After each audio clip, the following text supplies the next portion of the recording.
Calais Production Net, votre média numérique, en ce mois de mars, accroître les ressources nécessaires en faveur de femmes et filles pour un Congo paritaire, thème retenu en RDC. Aujourd'hui, Caleb Production Net, présenté par Carlos Ituku, reçoit pour vous la journaliste Sarah Mangaza de l'Echo, de l'Environ News, aussi de Onisha, magazine papier basé en Belgique. Merci. Média numérique, en ce mois de mars, accroître les ressources nécessaires. Carlos Ituku, journaliste, Calais Production Net, média en ligne, reçoit en ce jour, mois de mars, journée des droits de la femme, accroître les ressources nécessaires en faveur de femmes et filles pour un Congo paritaire, thème retenu en RDC.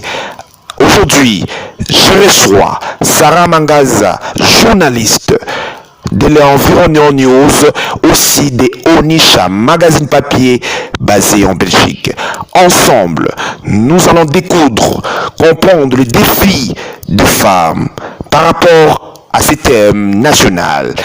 Quelle perspective de la femme, des droits des femmes dans le XXIe siècle? Quel défi de la femme journaliste dans la rédaction? Suivez cette interview, aimez, commentez, partagez sur YouTube, sur TikTok, sur Instagram. Calais Production Net, votre média numérique. Merci. Madame, bonjour. Bonjour. Est-ce que vous pouvez vous présenter? Oui, je m'appelle Sarah Mangaza. Je suis journaliste à Environ News RDC, basé à Kinshasa. Mais également, je travaille pour un média international basé en Belgique qui s'appelle Onisha Afrique. C'est un magazine papier. Merci, madame la journaliste, si je me permets de dire ainsi. Oui, c'est ce que je suis. Voilà. Alors, vous nous avez accordé cette interview parce que vous êtes d'abord une femme et en ce jour, nous célébrons le mois de la femme, bien que le 8 mars est déjà derrière nous. Mais je rappelle simplement que le thème... C'est toujours dans le temps parce que nous sommes en mars. Merci de me compléter. Alors, le thème de ce mois, c'est accroître les ressources nécessaires pour les filles et femmes pour une parité. Voilà. Donc, pour le... Calais Production Net, votre média numérique, en ce mois de mars, accroître les ressources nécessaires en faveur de femmes et filles pour un Congo paritaire, thème retenu en RDC. Aujourd'hui, Caleb Production Net, présenté par Carlos Ituku, reçoit pour vous la journaliste Sarah Mangaza de l'Echo, de l'Environ News, aussi de Onisha, magazine papier basé en Belgique. Merci. Média numérique, en ce mois de mars, accroître les ressources nécessaires. En étant femme, j'aime valoriser la femme, j'aime mettre la femme en avant-plan, j'aime que la femme soit émancipée, évoluée, mise en avant, mais j'aimerais vraiment nous interpeller, chères femmes. Interpeller toutes ces femmes-là qui pensent que elles existent le 8 mars et au mois de mars.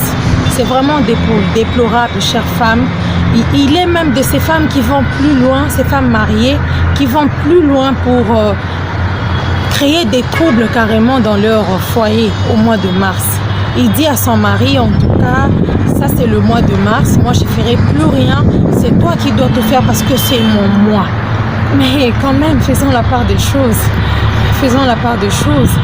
On a décrété le mois de la femme, tout simplement pour moi, selon ma façon de voir les choses, c'était une façon de permettre à ce que tout le monde comprenne le vrai sens du 8 mars.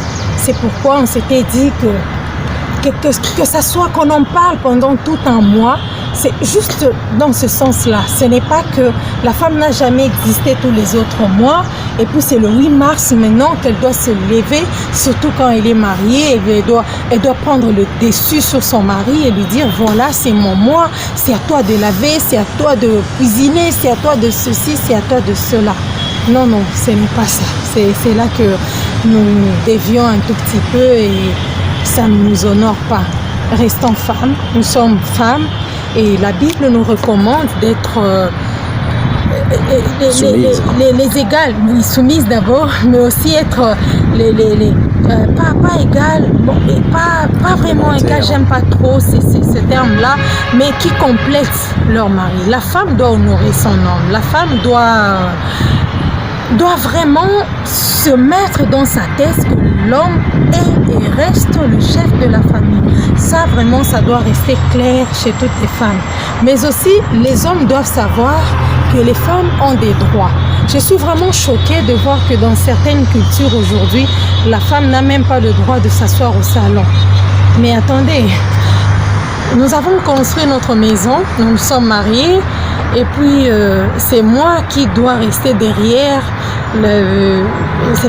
même pas dans la cuisine, mais derrière la maison, c'est-à-dire là où nous avons réservé un espace pour les travaux, la lessive et consorts, c'est là où je dois me cacher, surtout quand mon mari reçoit les invités. Mais ça va pas, ça va pas.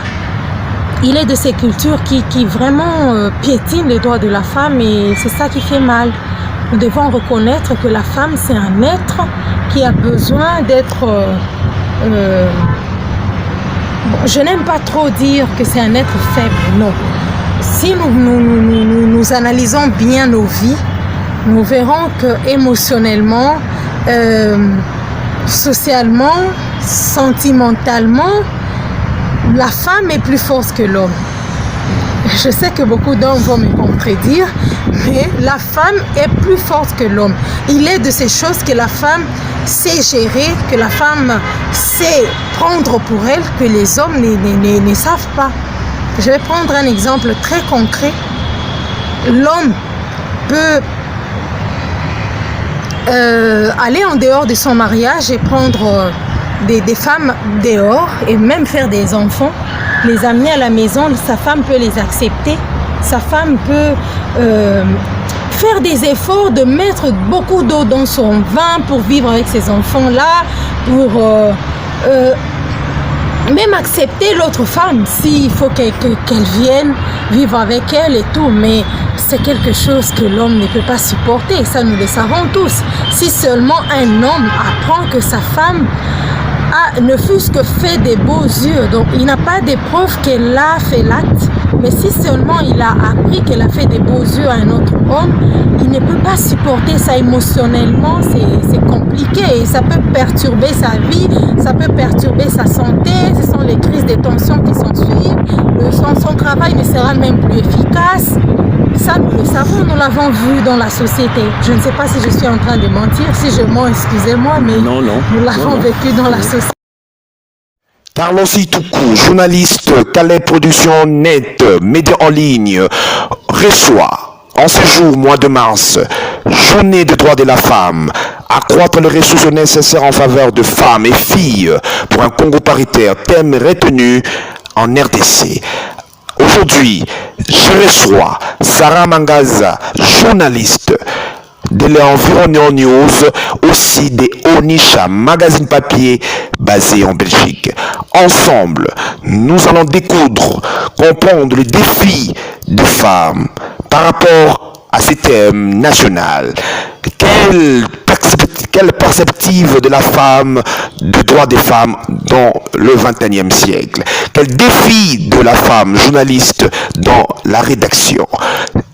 Suivez cette interview, aimez, commentez, partagez sur YouTube, sur TikTok, sur Instagram. Calais Production Net, votre média numérique. Merci.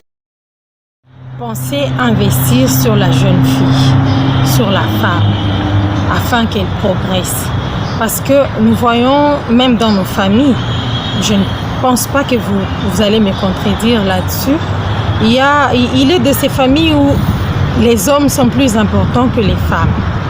Il y a même des femmes au foyer qui ont eu des problèmes avec leurs époux, tout simplement parce qu'elles ont fait de femmes.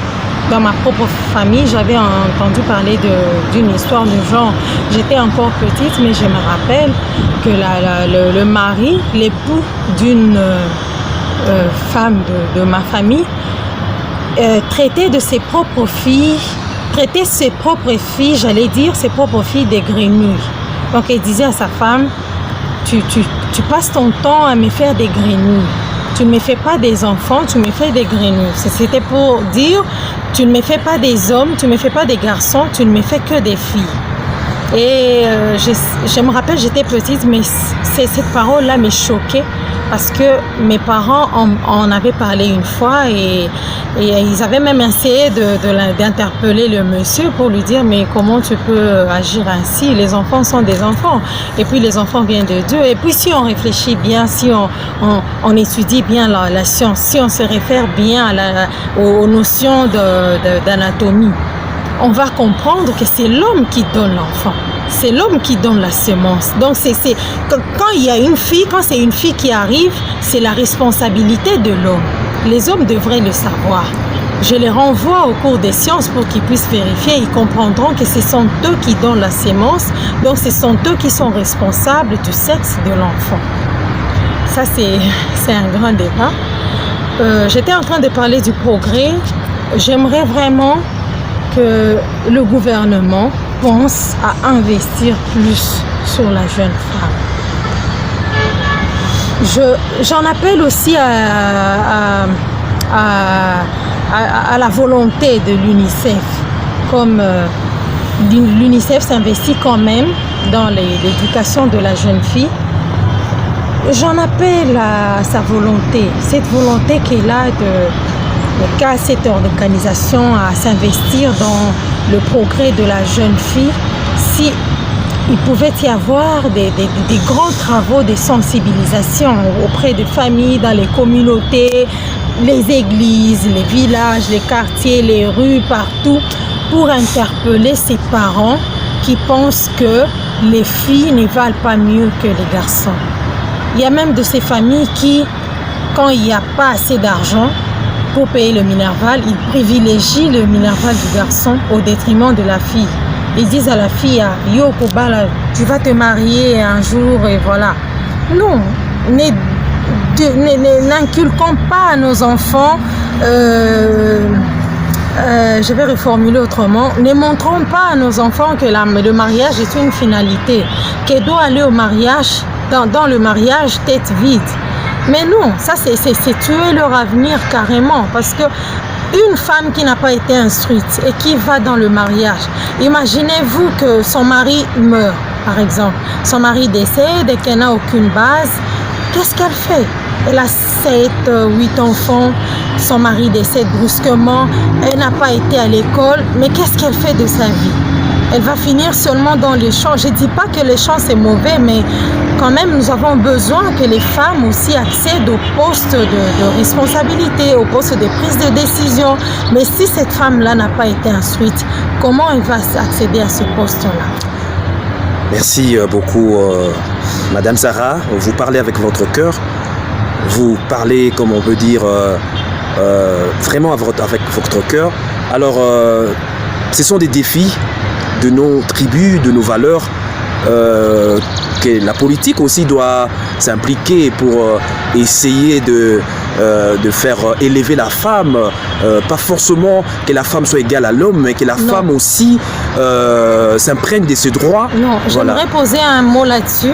J'aimerais interpeller les femmes qui pensent qu'elles doivent être égales à l'homme. Non, la femme ne sera jamais égale à l'homme. Partons de la création même du monde, de la création de l'être humain. Nous sommes chrétiens, bon, nous sommes un État laïque, mais moi personnellement, je suis chrétienne. Et je pense fermement que la femme dépend de l'homme selon la parole de Dieu. La femme ne sera jamais égale à l'homme, parce que même du point de vue physique, il est de ces choses que les hommes font, que les femmes ne font pas. Il est de ces choses lourdes que l'homme peut soulever et que la femme ne peut pas. Moi, par exemple, je donne mon exemple personnel. Jusqu'aujourd'hui, j'ai du mal à déboulonner les boulons de mon pneu parce que c'est dur. Ça a été formé, ça a été toujours fermé par les mains de l'homme. Et moi, quand j'essaie, je n'y arrive pas. Nous ne serons pas égales aux hommes. Je suis désolée, mais nous ne sommes pas